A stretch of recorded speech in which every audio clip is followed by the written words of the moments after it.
a balance of let us say 1000 rupees and wants to transfer rupees 800 from A's account to B's account that has a balance of let us say 2000. That means in B's account the balance is 2000 already there. So the small transaction contains several low level tasks. You can see here. So already we have seen in the previous slide how the activities or the operations will be done, but an extension to have better clarity I have represented these operations technically by means of certain steps, algorithmic steps, let us say. So first of all, what is going to happen on AC account? What is going to happen on AC account? So first of all, to transfer the amount, first of all the account of A or the first person has to be opened naturally. So open the account is the first operation. Next, old balance is equals to A dot balance. Next, new balance is equals to old balance minus 800 because you are going to transfer 800 rupees to the friend's BC account. And next, A dot balance is equals to new underscore balance. That means updation takes place. In this particular step, updation takes place. Updation of A.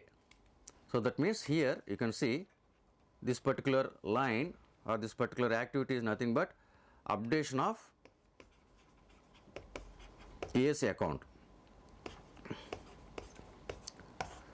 So next, close the account. So that means we have done the operations on AC account. So 5 operations. How many operations are there?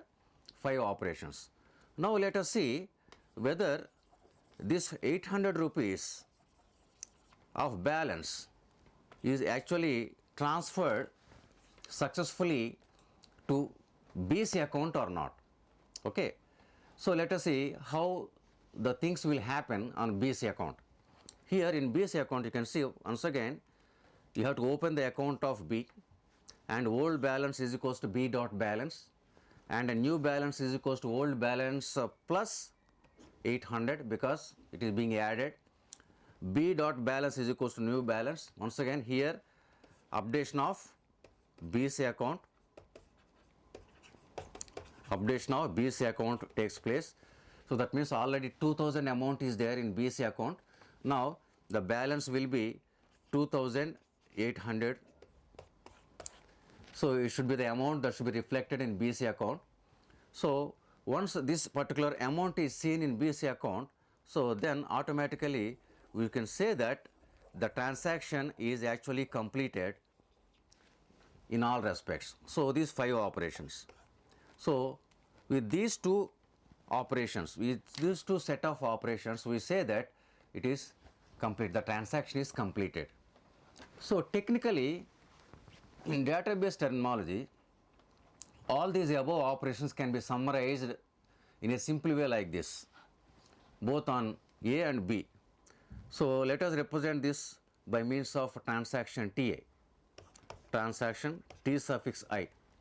So this T suffix I is equals to what is the first operation? Read A. Naturally you have to read the account A, that is to know the balance. Now next, what is the operation? Deduction. That means if you want to transfer some amount to your friend's account, so that much amount should be deducted from your account. So A minus 800. Next, write A. Next, read B. What is going to happen on BC account? So once again that BC account has to be read. B is equals to B plus 800 and write of B. Okay. So with this actually technically the operation constitutes, but to save all these operations, we need to perform an operation called as commit operation. So technically you need to that means this commit operation will be done to save all these operations that have been done. So with this particular operations, or let us say the transaction is said to be completed. Now let us try to understand how this transaction is being done inside the computer, how it is being done on the let us say the memory, or let us say how the CPU responds. Let us consider the same example, previous example, where initially the balance in the database for ASA account is 1000 rupees and it is present in the database means it is present in the hard disk. So please remember here database means it is hard disk here. Now to perform the arithmetic operation, first of all that A account has to be read for all the available balance, and for that read A operation is used. So that for that read A operation is used. Remember this read operation is being performed on the hard disk once again. After the read operation, to perform the arithmetic operation, that is the balance has to be deducted and it has to be added or transferred to your friend's account. So that is nothing but an arithmetic operation. So to perform this arithmetic operation, A is equals to A minus 800. That is the data of 1000 rupees has to be brought into, let us say, RAM memory. Okay.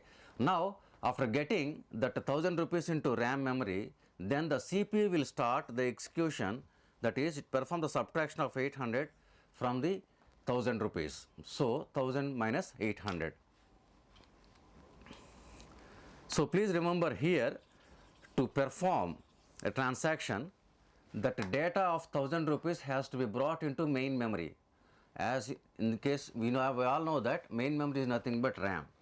So the balance that is available in case of ASA account, that 1000 rupees has to be brought into the RAM memory, and then only the arithmetic operation is being done. So the deduction is being done.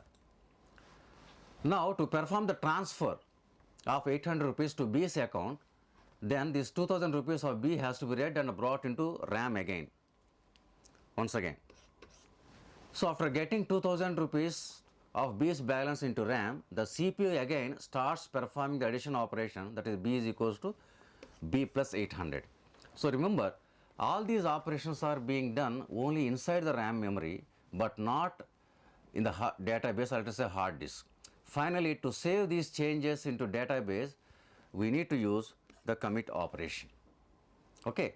So finally, this particular updations will be stored in the hard disk, or let us say the database. This is how the operations will be done inside the computer. Now coming to the main technical operations, how do we represent these operations technically in database terminologies? So there are two main operations. We represent all these activities by means of two main operations. The first operation is read operation, the second operation is write operation. Read operation, write operation. So read operation transfers the data item A from the database to a variable called A in a buffer in main memory belong to the transaction that is being executed, this particular read operation. I repeat once again, read A is nothing but transferring the data item A from the database to a variable, also called as A, in a buffer in main memory belonging to a transaction that is executed the read operation. Next, write operation. So write operation transfers the value in the variable A in the main memory buffer of the transaction. So apart from these two, every transaction also concludes with a commit operation which successfully saves the updates. So commit operation is normally used to do the saving purpose, that means saving operation, saving activity. So whatever activity you do, that has to be saved successfully. So don't confuse here, a single operation cannot be a transaction, but a transaction is a set of logically related operations. A single operation cannot be a transaction, but a set of logically related operations only constitutes a transaction. We have seen so many examples now, right from the beginning of this particular lecture, how a set of operations have been constituted or let us say organized into a single transaction. Next, timing diagram. So what will be the timing diagram of a particular transaction? Here in the diagram you can see it consists of various states, it undergoes various states. For example, initially the database will be in a consistent state. The database will be in a consistent state. What is meant by that? Let us consider the example of transferring amount to your friend's account, from your account to your friend's account. Let us suppose that you have 1000 rupees in your account.